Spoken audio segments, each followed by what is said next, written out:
Hello friends, welcome back to Gargi classes. Date आज की 27 नवंबर 2020 और देख लेते हैं इंपॉर्टेंट आर्टिकल्स एक्सप्लेन पेज से। आज वैसे 3 आर्टिकल्स हैं, पर 3 में से एक तो फिर से वही वैक्सीन, बहुत आर्टिकल्स डिस्कस कर चुके हैं। आपको लगता है इंपॉर्टेंट तो पढ़ लीजिए आप, ठीक है। मैं यहाँ पे डिस्कस करने से कोई मतलब नहीं है, ठीक है। फिर आती है बात टर्म इंश्योरेंस से रिलेटेड, ये माइक्रो इकोनॉमिक्स से रिलेटेड चीज़ हो गई, ठीक है। तो आप एक बार देख सकते हो खुद की प्लानिंग कैसे कर सकते हैं, क्या कवर लेना चाहिए, क्या कॉस्ट होनी चाहिए, कितनी ये आप प्रीमियम ले सकते हो, लाइक दैट। वो अपने काम की नहीं है। ये आर्टिकल बहुत ही अच्छा है, ये हम अच्छे से डिस्कस करेंगे। प्रेसिडेंट्स पावर टू पार्डन कि जो प्रेसिडेंट क्षमादान देते हैं उनकी क्या पावर्स हैं यूएसए में या फिर इंडिया में, दोनों में देखेंगे हम, ठीक है। क्योंकि अभी डोनाल्ड ट्रंप ने एक पर्टिकुलर इंडिविजुअल को पार्डन किया है, तो इसलिए ये थोड़ा सा इश्यू हाईलाइटेड है, देखते हैं, ठीक है। तो चलिए स्टार्ट करते हैं डिस्कशन। तो one and only article, president's power to pardon in US India. तो देखो, अभी यूएस प्रेसिडेंट करंटली हैं डोनाल्ड ट्रंप, उनके पास में 2 महीने से भी कम का टाइम अब बच चुका है। तो उन्होंने अपनी खुद की जो पावर है, जो पार्डन करने की, माफ़ करने की, या मर्सी पिटिशन जो आती है प्रेसिडेंट के पास में, उसको उन्होंने एक्सेप्ट किया है मिचेल फ्लिन के लिए, जो कि उनके फॉर्मर नेशनल सिक्योरिटी एडवाइज़र रह चुके हैं। और उन्होंने बेसिकली हुआ क्या, उनके अगेंस्ट में गिल्टी ये चल रही थी कि उन्होंने federal bureau of investigation of USA, उनके सामने जब उनको प्रेजेंट होना पड़ा तो उन्होंने झूठ बोला उनके सामने, ठीक है। अब बात आती है, ये तो चलो पूरा कंटेक्स्ट हो गया, माफ़ करना, फिर क्यों उनको माफ़ किया गया, वो सारी चीज़ें। अब देखते हैं कि हाउ यूएस प्रेसिडेंट पार्डन्स, की पार्डन करता है तो कैसे करता है यूएसए का प्रेसिडेंट। थोड़ा पहले यूएसए का जानते हैं, फिर इंडियन प्रेसिडेंट तो हमारे लिए बहुत ही ज़्यादा इंपॉर्टेंट है, वो तो डिटेल में अपन देखेंगे ही, ठीक है। यूएसए के जो प्रेसिडेंट होते हैं उनको ये कॉन्स्टिट्यूशनल राइट दिया हुआ है कि वो किसी भी सेंटेंस को कम्यूट कर सकते हैं। मतलब अगर कोई सज़ा दी हुई है तो सज़ा को रिड्यूस भी कर सकते हैं और सज़ा को माफ़ भी कर सकते हैं, पर वो क्राइम रिलेटेड होना चाहिए वहाँ के फेडरल इश्यूज से, स्टेट इशू से नहीं, फेडरल इशू मतलब नेशनल इशू से रिलेटेड होना चाहिए, ठीक है। तो इस तरीके से यूएसए की सुप्रीम कोर्ट ने भी ये बात बार बार कह चुकी है, मतलब कह चुका है सुप्रीम कोर्ट ऑफ यूएसए कि पार्डन आप ग्रांट, मतलब पार्डन जो देने की पावर है प्रेसिडेंट की, वो बिना किसी लिमिट के है। मतलब कांग्रेस उस पर कोई रेस्ट्रिक्शन नहीं लगा सकती है। वहां पर कांग्रेस क्या है, यूएसए की पार्लियामेंट, जिसके 2 हाउसेज हैं, एक तो हाउस ऑफ रिप्रेजेंटेटिव जिसको लोकसभा के इक्विवेलेंट हम कंसिडर कर सकते हैं, और दूसरा है सेनेट जिसको हम राज्यसभा के इक्विवेलेंट कंसिडर कर सकते हैं।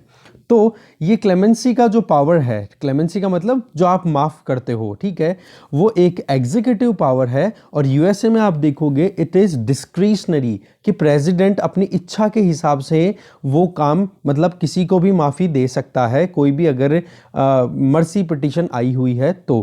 कहने का मतलब प्रेसिडेंट अपनी पार्डन पावर्स को जब एक्सरसाइज करते हैं वहाँ के यूएसए के, तो वो किसी के लिए भी आंसरेबल नहीं है, किसी को भी उनको जवाब नहीं देना होता। इसका मतलब क्या हो गया कि वो केवल अपने बेसिस पे, केवल उनको जो ठीक लगता है उसी के बेसिस पे वो पार्डन ग्रांट कर देते हैं, ठीक है। बट फिर भी कुछ लिमिटेशन है, उनमें से एक लिमिटेशन तो जैसे हमने देख ही ली है कि प्रेसिडेंट जो पार्डन पावर है, चाहे वो रिप्राइव की हो या फिर पार्डन की हो, वो केवल और केवल आप देख सकते हो, एक तो जो स्टेट क्राइम्स हैं उनमें ना लग करके केवल फेडरल क्राइम्स में है उनमें ही लगा सकते हैं।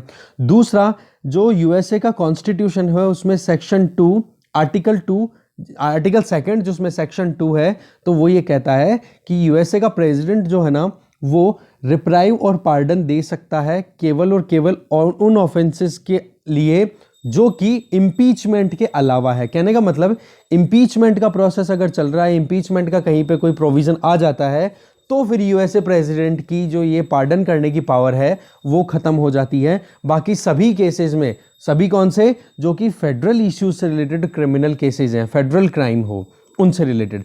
फिर उसके बाद में होता क्या है कि जैसे मान लो यूएसए के प्रेसिडेंट ने पार्डन मतलब एक तरीके से ग्रांट कर दी फेडरल लेवल पे, कंट्री लेवल पे, फिर उसके बाद में इंडिविजुअल स्टेट है ना, वो अपने हिसाब से ट्रायल और कर सकता है। अब आपको पता होना चाहिए यूएसए के स्टेट्स को ज़्यादा ऑटोनॉमी मिली हुई है as compare to Indian states. और इसके पीछे क्या है, इसकी हिस्ट्री है, इसके बारे में मैं थोड़ा सा आपको बता देता हूँ कि यूएसए में 13 छोटे बड़े स्टेट्स थे, वो मिलकर के फिर साथ में आए, बोले कि अगर हमारे एक्सटर्नल इश्यूज़ को कोई टैकल करना चाहे तो हम तो छोटे पड़ जाएंगे, ऐसे तो हमें तो कोई भी परेशान कर देगा बड़ा कंट्री आकर के, तो क्यों ना हम यूनाइटेड हो जाएं जिससे कि हमारे इंटरनेशनल इश्यूज़ को हम एक साथ मिलकर के टैकल कर सके। इस तरीके से वहाँ पर तो क्या छोटे छोटे स्टेट्स अपने वॉलंटरीली अपने वॉलंटरीली बेसिस पे उन्होंने कंट्रीब्यूट किया, एक तरीके से वो साथ में आए और यूएसए बना। जबकि इंडिया में क्या था, पहले इंडिया बना और फिर उसको स्टेट्स में डिवाइड किया for administrative purposes, for security purposes. तो इसमें क्या है, हमें तो क्या है स्टेट्स को रोक के रखना है कि कोई छूट के भाग ना जाए, ठीक है, समझ गए, इस तरीके से आप समझो। तो यहाँ पर तो हमारे क्या सेंट्रल गवर्नमेंट ज़्यादा पावरफुल है और वहाँ पर स्टेट साथ में आए थे और उन्होंने एक हेजिंग की थी कि चलो ठीक है हम एक गुल्लक बना लेते हैं बड़ा, उसमें मैं 10 रुपये डालता हूँ, सब लोगों ने 10 रुपये डाल दिए, तो 10 रुपये खुद की इच्छा से डाले, तो इसलिए वहाँ पर यूएसए में स्टेट्स के पास में ज़्यादा पावर है as compare to Indian states. Okay, अब बात आ जाती है कि डोनाल्ड ट्रंप या फिर अदर्स ने पार्डन जो दिया है वो किस हिसाब से देखें। तो डोनाल्ड ट्रंप का कंपैरिजन अगर प्रीवियस बहुत सारे प्रेसिडेंट से किया जाए तो आप देखोगे डोनाल्ड ट्रंप ने बहुत ही कम यूज़ किया है पार्डन ग्रांट करने का जो प्रोविज़न है उसको, केवल 29 लोगों को इंक्लूडिंग फ्लिन जो अभी करंट केस है जिसके बेसिस पे आर्टिकल है, उनको इंक्लूड करके 29 इंडिविजुअल को ही उन्होंने पार्डन ग्रांट की है और 16 कम्यूटेशन दिया, मतलब सज़ा कम कर दी गई। प्रेसिडेंट बराक ओबामा, वो 8 साल तक उनका टेन्योर चला था तो उन्होंने 212 बार पार्डन दिया था, पार्डन ग्रांट की थी, 1715 बार सज़ा को कम किया था उन्होंने। ऐसे ही अगर इनका कंपैरिजन किया जाए जो डोनाल्ड ट्रंप है उनका, तो इनके नियर बाय आते हैं जॉर्ज H.W. बुश। उन्होंने 77 टाइम क्लेमेंसी रिक्वेस्ट को एक्सेप्ट किया था, उनके भी 1 टाइम टेन्योर ही रहा था। तो कहने का मतलब एवरेज 1 टेन्योर का भी देखो, 4 साल का जो टेन्योर होता है यूएस में प्रेसिडेंट, तो डोनाल्ड ट्रंप ने बहुत कम यूज़ किया है। दूसरी तरफ अगर देखें सबसे ज़्यादा बार यूज़ किया था फ्रैंकलिन डी रूजवेल्ट ने, जिनका टेन्योर 12 साल का चला था। वैसे तो यूजुअली 8 साल से ज़्यादा कोई टेन्योर चल नहीं सकता है, बट 12 साल का क्यों चला, क्योंकि सेकेंड वर्ल्ड वॉर चल रहा था। उन्होंने 3796 बार क्लेमेंसी ग्रांट की थी। तो आप देख सकते हो डोनाल्ड ट्रंप ने तो बहुत ही कम की है। तो यूएसए का हो गया। अब बात करते हैं इंडियन प्रेसिडेंट पार्डन कैसे देता है। देखो यूएसए के प्रेसिडेंट के पास में तो जो पार्डन ग्रांट करने की पावर है वो अनफेटर्ड है, मतलब अनक्वेश्चनेबल है, किसी से कोई राय नहीं लेना, डिस्क्रिशनरी है। जबकि प्रेसिडेंट ऑफ इंडिया के पास में जो पावर है वो अब एक्सरसाइज करते हैं on the basis of advice of the cabinet, मतलब कैबिनेट की एडवाइस आती है तब जाके फाइनल होता है। अब इसमें हम देखते हैं आर्टिकल 72 हमारे कॉन्स्टिट्यूशन का, कि प्रेसिडेंट जो है वो ग्रांट कर सकता है पार्डन, रिप्राइव्स, रिस्पाइट, रिमिशन, पनिशमेंट और सस्पेंड, रिमीट और या फिर कम्यूट कर सकते हैं सेंटेंसेस को। इन टर्म्स के बारे में आप एम लक्ष्मीकांत में अच्छे से पढ़ते हो। प्रेसिडेंट की जो एक तरीके से जुडिशियल पावर्स की जब बात आती है या प्रेसिडेंट के पास में जो मर्सी पावर जब आती है उसके टाइम पे भी बात की जाती है, तो इनको अच्छे से डिफाइन किया हुआ है, ठीक है।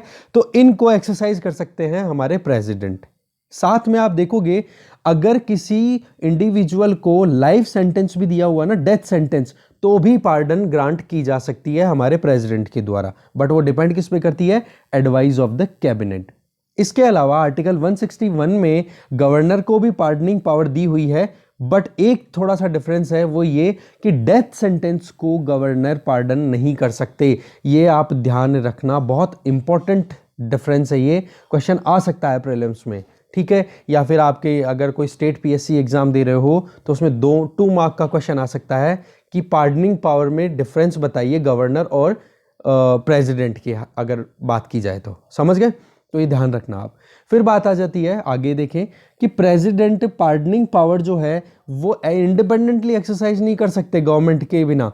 वहाँ पर उनको जब राष्ट्रपति भवन से जब कोई मर्सी प्ली आती है तो सबसे पहले वो उसको फॉरवर्ड करते हैं मर्सी प्ली को होम मिनिस्ट्री के पास में। होम मिनिस्ट्री फिर कैबिनेट की एडवाइस लेती है कि भाई इस पे प्रेसिडेंट को क्या करना चाहिए, थोड़ा हमें सोचने की ज़रूरत है। फिर होम मिनिस्ट्री साथ में जिस कंसर्न स्टेट से वो पर्टिकुलर क्राइम बिलोंग करता है, या क्रिमिनल बिलोंग करता है, या फिर जहाँ के कोर्ट्स में उसकी प्रोसीडिंग्स चली है शुरुआत में, वहाँ की स्टेट गवर्नमेंट से भी कंसल्ट किया जाता है, होम मिनिस्ट्री करेगी। तो इसके बेसिस पे आप देखोगे फिर ultimately council of minister advice तैयार करती है और वो फिर एडवाइस करती है प्रेसिडेंट को। फिर प्रेसिडेंट अपने हिसाब से आगे प्रोसीडिंग्स को कंप्लीट करते हैं कि मर्सी ग्रांट करनी है या फिर नहीं करनी। सुप्रीम कोर्ट ऑफ इंडिया ने बहुत बार ये रूलिंग दी है कि प्रेसिडेंट ऑफ इंडिया जो है वो काउंसिल ऑफ मिनिस्टर की एड एंड एडवाइस के बेसिस पे ही पार्डनिंग पावर को ग्रांट कर सकेंगे, पार्डनिंग पावर को एक्सरसाइज कर पाएंगे। तो दो केसेस यहाँ पर इंपॉर्टेंट है, एक तो Maru Ram versus union of India in 1980, एक है Dhananjay Chakravarti versus state of West Bengal in 1994। तो इस तरीके से आप देख सकते हो प्रेसिडेंट को एडवाइस की जाती है काउंसिल ऑफ मिनिस्टर के द्वारा। ऑल्दो यद्यपि प्रेसिडेंट जो है वो कैबिनेट की एडवाइस से क्या है, बाउंडेड है, बट आर्टिकल 74(1)(a) में प्रेसिडेंट को एक छोटी सी रिलैक्सेशन या पावर दी हुई है कि वो एक बार के लिए उस एड एंड एडवाइस को रिकंसिडरेशन के लिए भेज सकते हैं उस काउंसिल ऑफ मिनिस्टर को। पर अगर काउंसिल ऑफ मिनिस्टर ने बिना कोई चेंज या फिर कुछ चेंज करके फिर से प्रेसिडेंट को एडवाइस दे दी, तो प्रेसिडेंट के पास में दूसरा कोई ऑप्शन नहीं है बचा हुआ, केवल और केवल एक ऑप्शन बचता है, वो है एक्सेप्ट करना कि भाई जो काउंसिल ऑफ मिनिस्टर ने दूसरी बार में एडवाइस दे दी वो करना ही है। ओके, तो इस तरीके से डिस्कशन यही खत्म होता है। Thank you very much for watching this video.